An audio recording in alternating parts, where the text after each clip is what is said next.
സന്തോഷവേളയിൽ ഞാൻ പാടും ഹല്ലേലൂയ. ദാവീദെ പോലെ ഞാൻ പാടിടും ഹല്ലേലൂയ.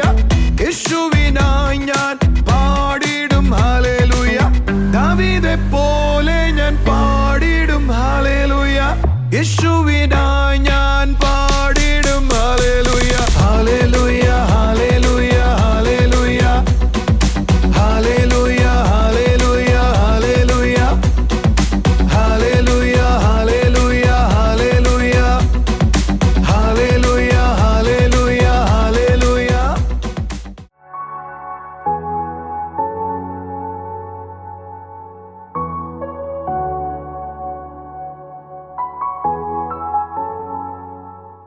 കർത്താവിൻ്റെ അതിപരിശുദ്ധ നാമം വാഴ്ത്തപ്പെടുമാറാകട്ടെ. അനുഗ്രഹിക്കപ്പെട്ട ഈ നല്ല ദിവസത്തിനായി നമുക്ക് ദൈവത്തെ സ്തുതിക്കാം. ഇന്ന് നമുക്ക് 2 സ്പോൺസേഴ്സ് ആണുള്ളത്. നമുക്ക് ആ കുടുംബങ്ങൾക്ക് വേണ്ടി പ്രാർത്ഥിക്കാം. ആദ്യം തിരുവല്ലയിൽ നിന്നും വർഗീസ് ആൻഡ് അന്നമ്മയാണ്. ഈ കുടുംബം പറയുന്ന മൂത്ത മകന് 36 വയസ്സായി. ആ മകന് ഒരു വിവാഹം നടക്കണം. നമുക്ക് ഒരുമിച്ച് ആ മകന് വേണ്ടി പ്രാർത്ഥിക്കാം. കർത്താവെ, ഞങ്ങൾ ഈ കുടുംബത്തിനെ അനുഗ്രഹിക്കുന്നു. കർത്താവെ, പ്രത്യേകിച്ച് മൂത്ത മകനായി പ്രാർത്ഥിക്കുന്നു. വിവാഹം നടക്കണമപ്പ. തക്ക തുണിയെ ചേർത്ത് വെക്കുന്ന അവിടുത്തെ കൃപാപ്പ മകന് മേൽ ചലിക്കണം. യേശുവിൻ്റെ നാമത്തിൽ പ്രാർത്ഥിക്കുന്നു കർത്താവെ. മകൻ്റെ വിവാഹം വേഗത്തിൽ നടക്കട്ടെ അപ്പ. അനുഗ്രഹിക്കപ്പെട്ടത് ക്രിസ്തുവിനാൽ ചേർക്കപ്പെടട്ടെ അപ്പ. യേശുവിൻ്റെ നാമത്തിൽ വിവാഹം വേഗത്തിൽ നടക്കട്ടെ അപ്പ. അതേപോലെ ഇളയ മകനായി പ്രാർത്ഥിക്കുന്നു. റേഡിയോളജി പഠിച്ചു കഴിഞ്ഞു. കർത്താവെ, നല്ല സാലറിയുള്ള ജോലി കിട്ടണം. നല്ല സാലറിയുള്ള അനുഗ്രഹിക്കപ്പെട്ടത് കർത്താവെ, ശ്രേഷ്ഠമായത്. എൻ്റെ ദൈവം ചെയ്യുന്നതെല്ലാം നന്മയായതാ, ശ്രേഷ്ഠമായതാ. കർത്താവെ, അതാ മകന് വേണ്ടി ഒരുങ്ങി വരട്ടെ അപ്പാ. യേശുവിൻ്റെ നാമത്തിൽ കർത്താവെ, മിനീസസിന് വേണ്ടി പ്രാർത്ഥിക്കുന്ന എല്ലാ ശാരീരിക പ്രയാസങ്ങളും മാറിപ്പോകണം. യേശുവിൻ്റെ നാമത്തിൽ സൗഖ്യമുണ്ടാകണം അപ്പാ. ആരോഗ്യമുണ്ടാകട്ടെ അപ്പാ. ആരോഗ്യമുണ്ടാകട്ടെ അപ്പാ. അതോടൊപ്പം ഇബ്രാഹിമിന് വേണ്ടി പ്രാർത്ഥിക്കുന്നു അപ്പാ. വാഹനം ഓടിക്കുവാൻ തക്കോണം അവിടുത്തെ കൃപയെ പകരണം അപ്പാ. അപ്പോൾ ആ ഡ്രൈവിങ്ങിന്മേൽ നിൻ്റെ കൃപ ചലിക്കണം. ആ സ്കില്ല് ഡെവലപ്പ് ആകട്ടെ അപ്പാ. ആ സ്കില്ല് ഡെവലപ്പ് ആകട്ടെ അപ്പാ. നിൻ്റെ പ്രവൃത്തി അതിന്മേൽ ഉണ്ടാകട്ടെ അപ്പാ. യേശുവിൻ്റെ നാമത്തിൽ ഞങ്ങൾ പ്രാർത്ഥിക്കുന്നു കർത്താവേ. അപ്പോൾ അവിടുന്ന് ചെയ്യുന്ന കൃപയ്ക്കായി നന്ദി പറയുന്നു. 2 മക്കളെയും ഒരിക്കൽ കൂടെ അവിടുത്തെ കരങ്ങളിൽ ഏൽപ്പിക്കുന്നു. ഭാവി കർത്താവിനാൽ അനുഗ്രഹിക്കപ്പെടണം അപ്പാ. അപ്പോൾ ആ ജീവിതം കർത്താവിനാൽ അനുഗ്രഹിക്കപ്പെടണം അപ്പാ.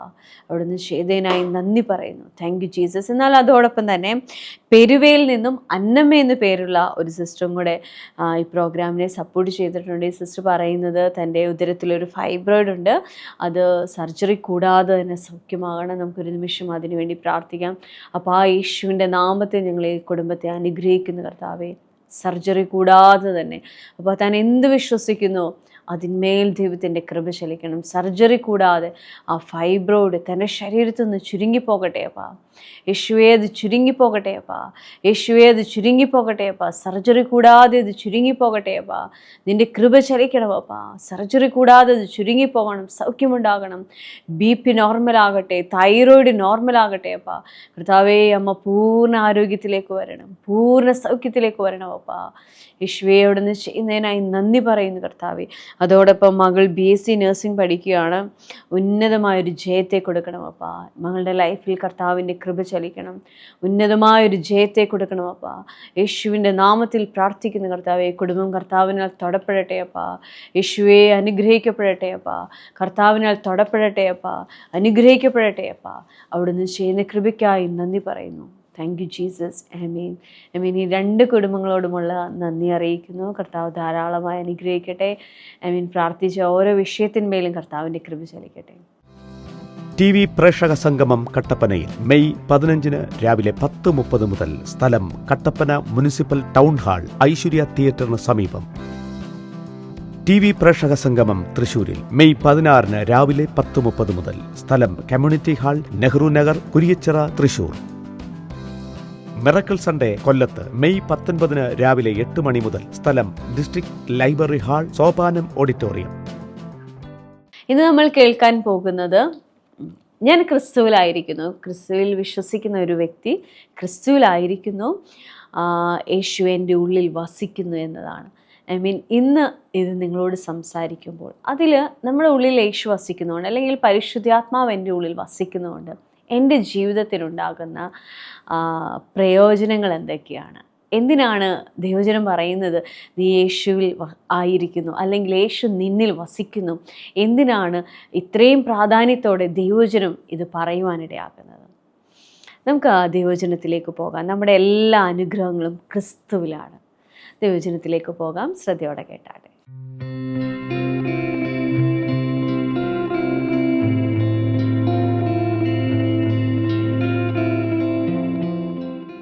യേശുവിനെ സ്വീകരിക്കുന്നതിൻ്റെ ഉള്ളിൽ വലിയൊരു കാര്യം നടക്കും. അതിലേക്കാണ് നമ്മൾ വരുന്നത്.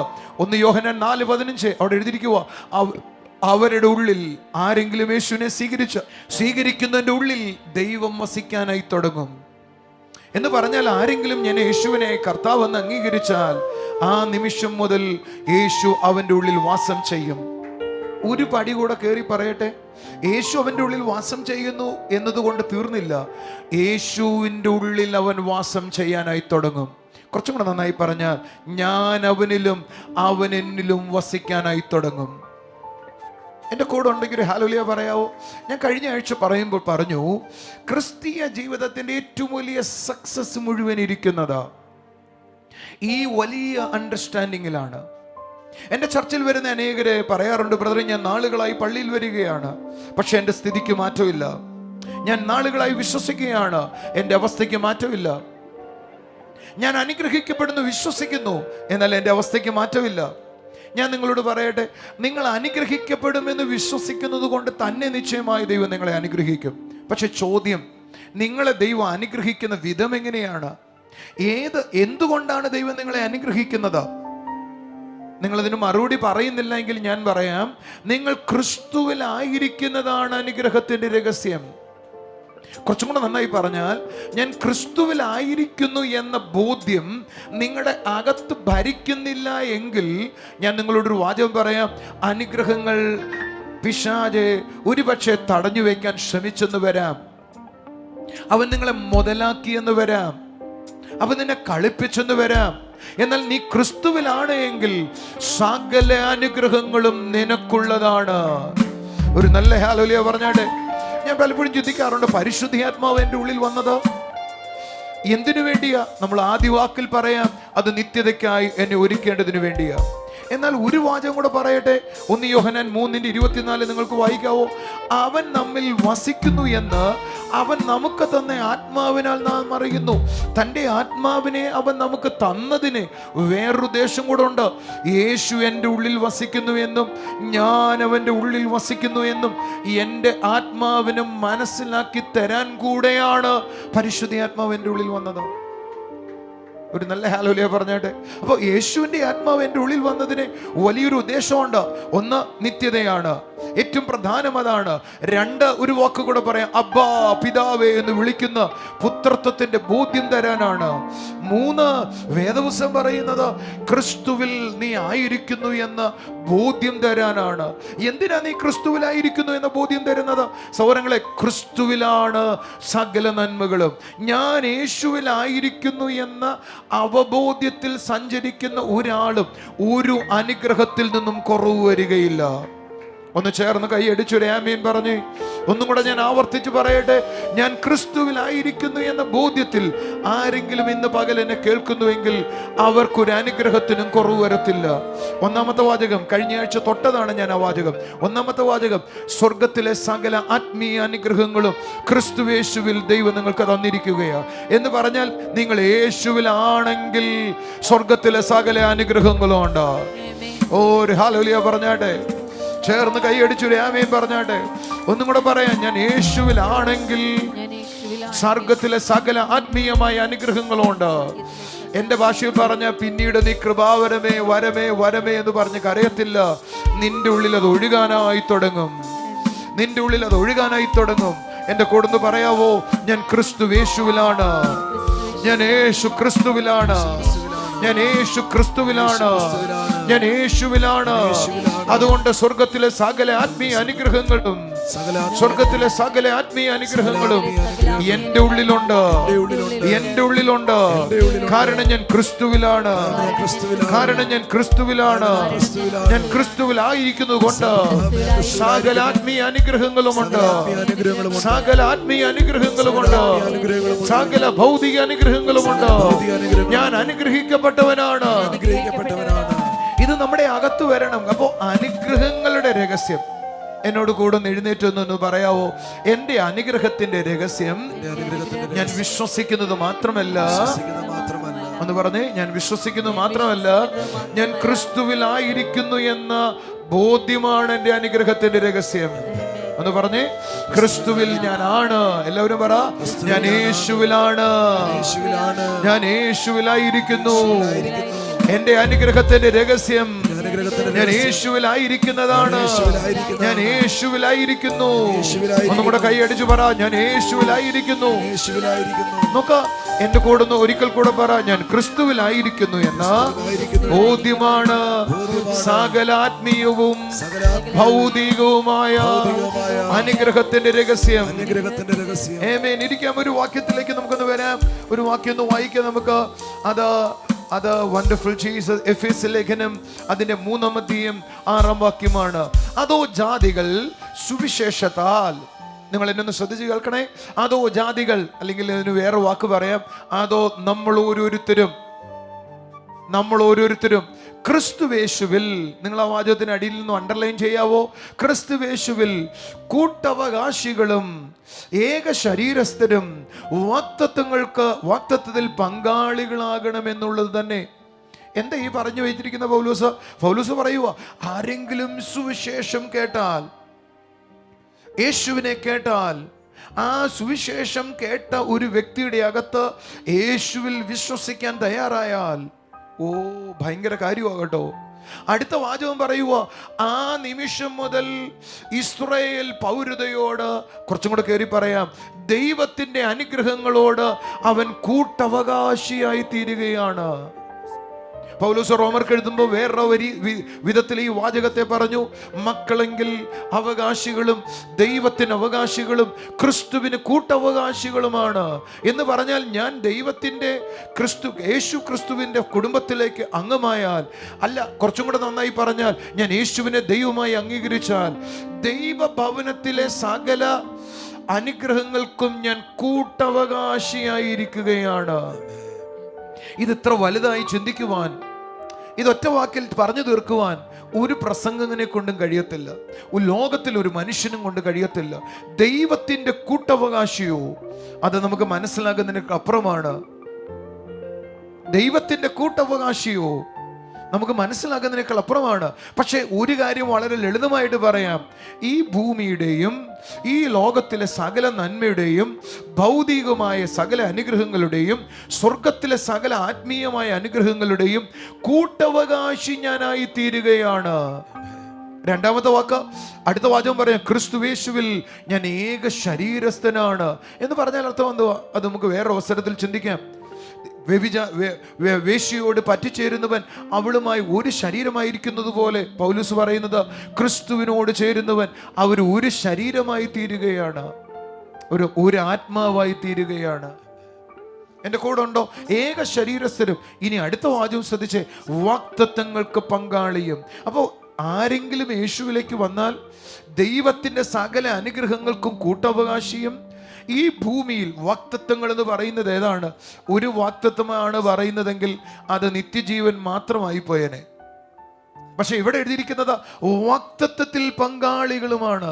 ധാരാളം വാഗ്ദത്തങ്ങൾ ഈ ഭൂമിയിലുണ്ട്, അതിൻ്റെ മുഴുവൻ പങ്കാളിത്തം എനിക്ക് ലഭിക്കുകയാണ്. സഹോദരങ്ങളെ, എപ്പോഴാണ് വാഗ്ദത്തങ്ങൾക്ക് ഞാൻ പങ്കാളിയാകുന്നത്? എപ്പോഴാണോ ഞാൻ യേശുവിൽ ആയിത്തീരുന്നത്. വണ്ടർഫുൾ ജീസസ്, ക്രിസ്തുവിൽ ആയിത്തീരുന്നത്. നിങ്ങൾ ആരെങ്കിലും ഏതെങ്കിലും വാഗ്ദത്തത്തിന് വേണ്ടി കാത്തിരിക്കുന്നയാളാണോ? നിന്റെ ഉള്ളിൽ ആദ്യം ഉണ്ടാകേണ്ടത് വാഗ്ദത്തം നിവർത്തിക്കണേ, വാഗ്ദത്തം നിവർത്തിക്കണേ, വാഗ്ദത്തം കൈകളിൽ തരണേ എന്ന് പറയുന്നു. നിർത്തിയിട്ട് ഞാൻ യേശുവിലാകൊണ്ട് അതിൻ്റെ അവകാശി ഞാനാണ്, ഞാൻ യേശുവിലായിരിക്കൊണ്ട് അതിൻ്റെ ആ അവകാശി ഞാനാണ്. യേശുവിൽ ആകൊണ്ട് ഞാൻ അവകാശിയാണ്. കണ്ടോ, യേശു പറഞ്ഞു, കണ്ടോ, ഇവൾ അബ്രഹാമിന്റെ സന്തതി ആയിരിക്കൊണ്ട് ഇവൾ കൂനിയായിരിക്കേണ്ട കാര്യമില്ല. 18 വർഷം കൂനിയായിരുന്ന സ്ത്രീയെ നോക്കിയിട്ട് യേശു പറഞ്ഞത്, ഇവളും അബ്രഹാമിന്റെ സന്തതിയാണ്, അതുകൊണ്ട് ഇവൾക്ക് എന്തിരിക്കേണ്ട കാര്യമില്ല, ഈ രോഗബന്ധനത്തിൽ തുടരേണ്ട കാര്യമില്ല എന്ന് പറഞ്ഞാൽ ആ സൗഖ്യം അവളുടെ അവകാശമാണ്, വാഗ്ദത്തങ്ങളിൽ ഒന്നാണ്. എൻ്റെ കൂടെ ഉണ്ടെങ്കിൽ ഹല്ലേലൂയ പറയാവോ? നിങ്ങൾ ആരെങ്കിലും ഇന്ന് പകൽ യേശുവിലാണ് എന്ന് പറയുന്നവരുണ്ടോ? എനിക്ക് നിങ്ങളോട് പറയാനുള്ളത്, വാഗ്ദത്തങ്ങൾ അനുഭവിക്കാൻ ദൈവം നിങ്ങളെ വിളിച്ചിരിക്കുക. ഒന്ന് കൈയടിച്ചൊരു ആമേൻ പറ. ഒരു നിമിഷം ഒന്ന് എഴുന്നേറ്റ് വന്നിട്ട് പറയാവോ? ഞാൻ വാഗ്ദത്തങ്ങൾക്ക് അവകാശിയാണ് ക്രിസ്തുവേശുവിൽ. ഒന്ന് പറഞ്ഞേ, ഞാൻ വാഗ്ദത്തങ്ങൾക്ക് അവകാശിയാണ് യേശുവിൽ. വാഗ്ദത്തങ്ങൾ എന്തെല്ലാം ഉണ്ടോ അതെല്ലാം യേശുവിൽ ആമീനാണ്. ക്രിസ്തുവേശുവിൽ എന്തെല്ലാം വാഗ്ദത്തങ്ങളുണ്ടോ അതെല്ലാം യേശുവിൽ ആമീനാണ്. ഒരു വാചകം കൂടെ ഒന്ന് വായിച്ചിട്ട് ഞാൻ നിങ്ങൾക്ക് വേണ്ടി ഒന്ന് പ്രാർത്ഥിക്കട്ടെ. എഫെസ്യ ലേഖനം 2:11 ആകയാൽ നിങ്ങൾ പ്രകൃതിയാൽ ജാതികളായിരുന്നു, ജഡത്താൽ കയ്യാലുള്ള പരിച്ഛേദനയേറ്റു, പരിച്ഛേദനക്കാരെന്ന് പേരുള്ള അഗ്രചർമ്മിക്കാരെന്ന് വിളിച്ചിരുന്നു. അടുത്ത വാക്ക്, അക്കാലത്ത് നിങ്ങൾ ക്രിസ്തുവിനെ കൂടാത്തവരും ഇസ്രായേൽ പൗരതയോട് സംബന്ധമില്ലാത്തവരും വാഗ്ദത്തത്തിന്റെ നിയമങ്ങൾക്ക് അന്യരും പരദേശികളും പ്രത്യാശയില്ലാത്തവരും ലോകത്തിൽ ദൈവമില്ലാത്തവരുമായിരുന്നു. ഓർത്തുകൊള്ളുവിൻ, മുമ്പേ ദൂരസ്ഥരായിരിക്കുന്ന നിങ്ങൾ യേശു ക്രിസ്തുവിൽ, ക്രിസ്തു യേശുവിന്റെ രക്തത്താൽ സമീപസ്ഥരായിരിക്കുന്നു. ഒരു നല്ല ആമീൻ പറഞ്ഞാട്ടെ.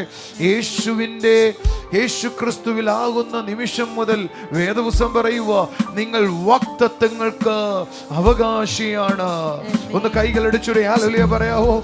ഷെയർന്ന് കൈയടിച്ചൊരു ആമീൻ പറയാവോ? അതുകൊണ്ട് എഫെസ്യ ലേഖനം 1:11 വായിക്കുന്നത്, അവനാൽ നാം അവകാശം പ്രാപിച്ചു.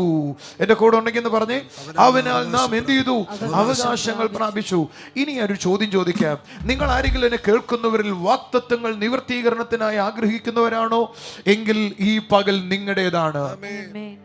ഒന്ന് ചേർന്ന് കൈയടിച്ചൊരു ആമീൻ പറഞ്ഞേ. എന്നോടൊപ്പം ഒന്ന് പറഞ്ഞേ, ഞാൻ യേശുവിലാണ്. ഉറക്കെ പറ, ഞാൻ യേശുവിലാണ്. ഞാൻ യേശുവിലാണെങ്കിൽ വാഗ്ദത്തങ്ങൾ ആർക്കാ? എനിക്കുള്ളതാണ്. ഒന്ന് പറ, വാഗ്ദത്തങ്ങൾ എനിക്കുള്ളതാണ്. ഒരു വാഗ്ദത്തം നിങ്ങൾ അറിയേണ്ടത്, പൗലോസ് അല്ലെങ്കിൽ പഴയ നിയമത്തിലെ ഒരു വാഗ്ദത്തം ഞാൻ പറയട്ടെ, നിങ്ങൾ തട്ടിട്ടുള്ള വീടുകളിൽ, നല്ല വീടുകളിൽ താമസിക്കും.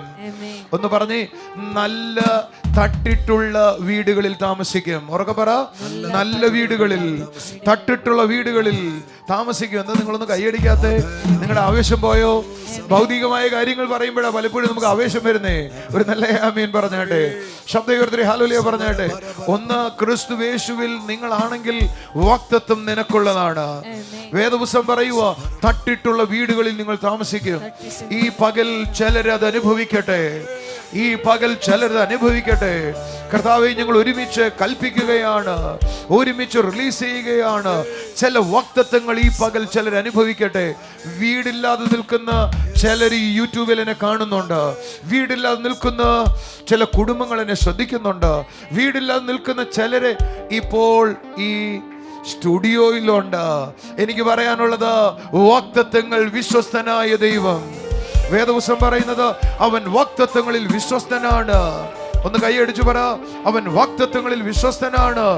ഈ പകൽ നിങ്ങൾക്ക് ചില വാഗ്ദത്തങ്ങൾ ലഭിക്കട്ടെ. ചിലർക്ക് വീടുണ്ടാകട്ടെ, ചിലർക്ക് വീടുണ്ടാകട്ടെ. വേദപുസ്തകം പറയുന്നത്, നീ വായ്പ വാങ്ങുകയില്ല, വായ്പ കൊടുക്കുകയേ ഉള്ളൂ. കൂടെ ഉണ്ടെങ്കിൽ ആമീൻ പറ. നീ വായ്പ വാങ്ങത്തില്ല, അതിനു പകരം വായ്പ കൊടുക്കും. ചേർന്ന് കൈയടിച്ചു പറ, വായ്പ വാങ്ങത്തില്ല, വായ്പ കൊടുക്കും. ഓ, ഇന്ന് പകൽ നിന്നോടുള്ള ദൂതാ ഞാൻ പറയുന്നത്. ക്രിസ്തുവേശുവിലാണോ, നീ കൊടുക്കുന്നവനായി മാറും. നീ വാങ്ങുന്നവനല്ല, നീ കൊടുക്കുന്നവനായി മാറും. ഉറക്കെ പറ, വാങ്ങുന്നവനല്ല, കൊടുക്കുന്നവനായി മാറും. വാഗ്ദത്തങ്ങളിൽ ഒന്ന്, നീ പട്ടണത്തിൽ അനുഗ്രഹിക്കപ്പെടും എന്ന് പറഞ്ഞാൽ അർത്ഥം എന്താ? പട്ടണം എന്ന് പറയുന്നത് അത് ബിസിനസ് സെന്റർ ആയിട്ടാണ് കാണിക്കുന്നത്. പട്ടണങ്ങളാണ് ബിസിനസിന്റെ സെന്ററുകൾ എന്ന് പറഞ്ഞാൽ നിങ്ങൾ ബിസിനസ്സിൽ അനുഗ്രഹിക്കപ്പെടും. കൂടെ ഉണ്ടെങ്കിൽ ഹല്ലേലൂയ പറ. നിങ്ങളുടെ ബിസിനസ് അനുഗ്രഹിക്കപ്പെടട്ടെ, നിങ്ങളുടെ നന്മകൾ അനുഗ്രഹിക്കപ്പെടട്ടെ. ഈ പകൽ അത് വിശ്വസിക്കുന്നവർക്ക് ഒരു ആമീൻ പറയാം. വാഗ്ദത്തങ്ങൾ ക്രിസ്തുവിൽ എനിക്കുള്ളതാണ്. വാഗ്ദത്തങ്ങൾ ക്രിസ്തുവിൽ എനിക്കുള്ളതാണ്. വാഗ്ദത്തങ്ങൾ ക്രിസ്തുവിൽ എനിക്കുള്ളതാണ്. വാഗ്ദത്തങ്ങൾ ക്രിസ്തുവിൽ എനിക്കുള്ളതാണ്. ഇനി ഒരു വാചകം കൂടെ പറയട്ടെ. ക്രിസ്തുവേശുവിൽ അബ്രഹാമിന്റെ അനുഗ്രഹം ക്രിസ്തുവേശുവിൽ ജാതികളായി നമുക്ക് വരേണ്ടതിന്. അപ്പൊ അബ്രഹാമിന്റെ അനുഗ്രഹം യേശു ക്രിസ്തുവിൽ ആയിരിക്കുന്നവർക്കാ ഉണ്ടാകുന്നത്.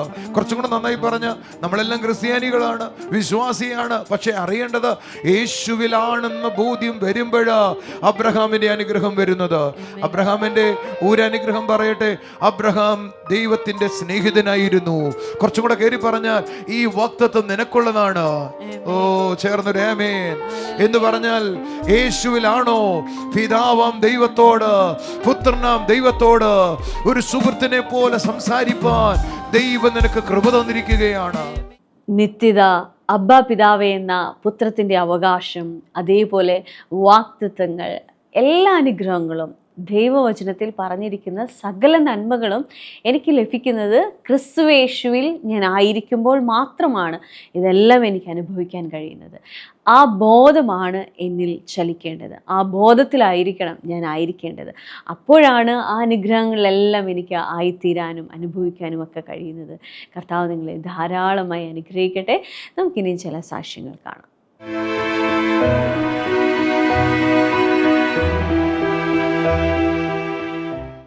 ബ്രദറെ, ഈ സിസ്റ്ററിൻ്റെ പേര് ജയശ്രീ എന്നാണ്. തൈക്കാട് എന്ന സ്ഥലത്ത് നിന്നാണ് വരുന്നത്.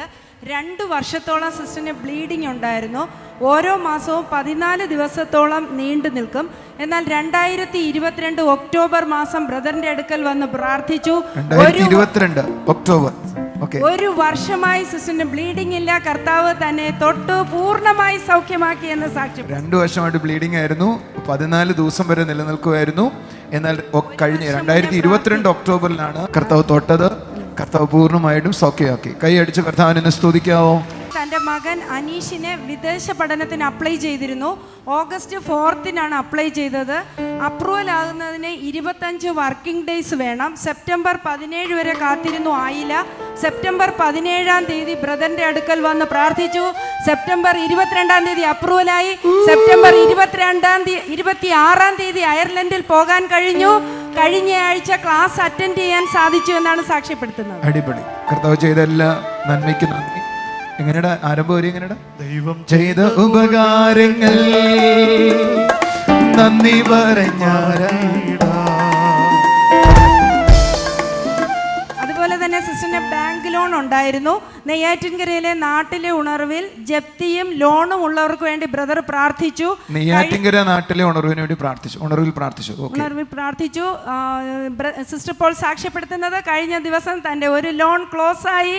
കർത്താവ് അത്ഭുതം ചെയ്തു എന്നാണ്. ദൈവം ചെയ്ത ഉപകാരങ്ങൾ നന്ദി നന്ദി പറഞ്ഞിടാ. കൈ അടിച്ചേ. ദൈവം ചെയ്ത ഉപകാരങ്ങൾ നന്ദി നന്ദി പറഞ്ഞിടാ. ആയുസ്സുള്ള കാലമെല്ലാം നന്ദി പറഞ്ഞാരാധിക്കാം. TV പ്രേക്ഷക സംഗമം കോട്ടയത്ത് മെയ് 22 രാവിലെ 10:30 മുതൽ. സ്ഥലം മാമൻ മാപ്പിള ഹാൾ, കോട്ടയം. TV പ്രേക്ഷക സംഗമം പാലക്കാട് മെയ് 23 രാവിലെ 10:30 മുതൽ. സ്ഥലം മോത്തി മഹൽ കല്യാണ മണ്ഡപം, KSRTC ബസ് സ്റ്റാൻഡിനു സമീപം, നൂറണി. മിറക്കിൾ സൺഡേ അഞ്ചലിൽ മെയ് 26 രാവിലെ 8:30 മുതൽ. സ്ഥലം Jesus world worship centre, Anchal. TV പ്രേക്ഷക സംഗമം കാട്ടാക്കട മെയ് 29 രാവിലെ 10:30 മുതൽ. സ്ഥലം ദേവി ഓഡിറ്റോറിയം, കാട്ടാക്കട. നാട്ടിലെ ഉണർവ് കരവാളൂർ മെയ് 29, 30 തീയതികളിൽ വൈകുന്നേരം 6:30 മുതൽ. സ്ഥലം കോയിപ്പുറം ഓഡിറ്റോറിയം, കരവാളൂർ. നമുക്കൊരു നിമിഷം പ്രാർത്ഥിക്കാം. കണ്ണുകളെ അടച്ചാട്ടെ. അപ്പാ, എന്നോടൊപ്പം ആയിരിക്കുന്ന ഓരോ കുടുംബങ്ങളെയും അവിടുത്തെ കരങ്ങളിൽ ഏൽപ്പിക്കുന്നു. കർത്താവേ, നിൻ്റെ കൃപ ഈ വീട്ടിൽ ചലിക്കട്ടെ അപ്പാ. ഓരോ പ്രാവശ്യവും ദൈവത്തിൻ്റെ സാന്നിധ്യം ഞങ്ങളുടെ മേൽ വരുമ്പോൾ, അത് ഞങ്ങളെ തൊടുമ്പോൾ കർത്താവേ അപ്പാ, അത് ഞങ്ങളെ ഓരോ പ്രാവശ്യം പണിതുകൊണ്ടായിരിക്കുന്നത്. ഓരോ ഗിഫ്റ്റുകൾ ഞങ്ങളുടെ മേൽ പകർന്നുകൊണ്ടാണ് ആയിരിക്കുന്നത്. അപ്പോൾ ആ സാന്നിധ്യത്തിൻ്റെ നിറവിനായി നന്ദി പറയുന്നു കർത്താവേ. ഈ കുടുംബങ്ങളിലെല്ലാം എൻ്റെ ദൈവത്തിൻ്റെ കൃപ ചലിക്കണം കർത്താവേ. ഈ ഭവനങ്ങളെല്ലാം നിറയട്ടെ അപ്പാ. യേശുവിൻ്റെ നാമത്തിൽ അനുഗ്രഹം കൊണ്ട് നിറയട്ടെ അപ്പാ.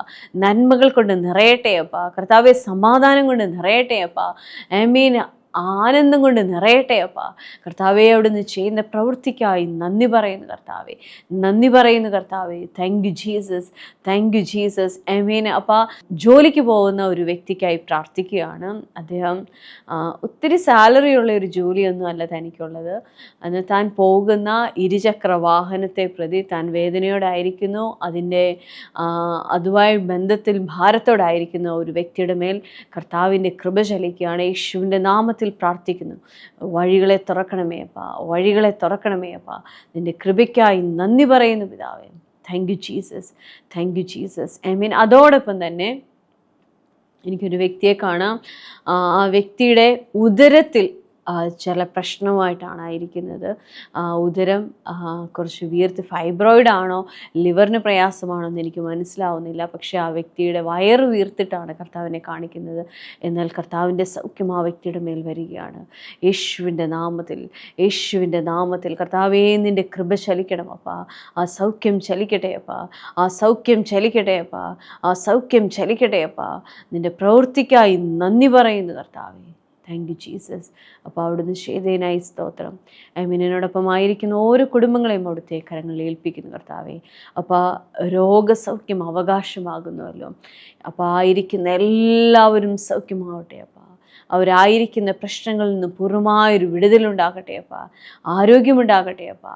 യേശുവേ അവിടുന്ന് ചെയ്യുന്ന കൃപയ്ക്കായി നന്ദി പറയുന്നു. സ്വർഗീയ പിതാവേ, അവിടുന്ന് ഞങ്ങളുടെ പ്രാർത്ഥന കേട്ടതിനായി സ്തോത്രം. യേശുവിൻ്റെ നാമത്തിൽ തന്നെ ആമേൻ. കർത്താവ് നിങ്ങളെ എല്ലാവരെയും ധാരാളം അനുഗ്രഹിക്കട്ടെ. God bless you.